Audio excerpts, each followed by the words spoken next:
Welcome to Rumawaru Little Kiwis Measurement Challenges. We have been learning about measurement while we were at school, and there have been some challenges in your challenges board that you may have had a go at. So I have found some measurement challenge cards that might give you some ideas on how you could learn and practice measurement. The first card is all about measuring.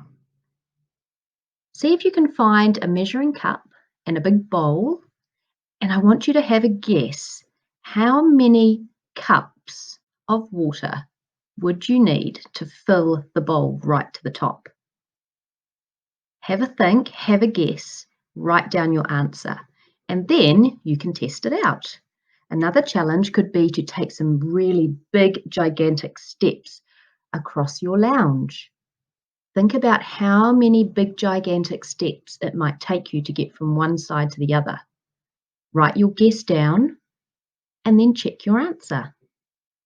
Another way you could practice measurement is by guessing or estimating how many fingerprints it would take to get from one side of a piece of paper to another.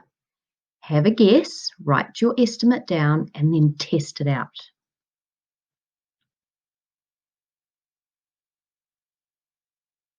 Another way we can learn about tall, short, wide, close, far is by using our own bodies to do this. I want you to think about how you could stand up and form some different shapes. Can you make yourself as tall as possible, as short as possible, wide, as far from an object as possible, as close to an object as possible? Ask some other members of your family to join in.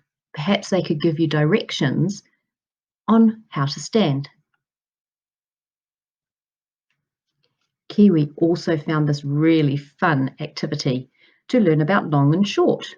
If you've made some Play-Doh at home during the lockdown, you could use this Play-Doh to practice making things long, short, thick, or thin.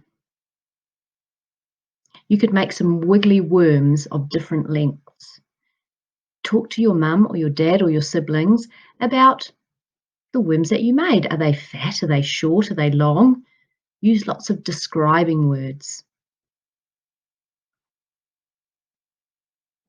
Another fun activity is to make some bridges.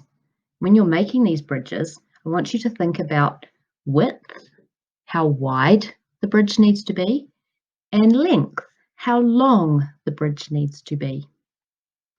You can use some blocks, maybe some Lego blocks or wooden blocks if you've got them at home, some paper or cardboard to act as your bridge. You might need some sellotape. You could even pretend that there's a river running under your bridge. Maybe ask your brother or sister or mum or dad to build a bridge as well, and then you can compare them. Whose bridge is the longest? Whose is the shortest?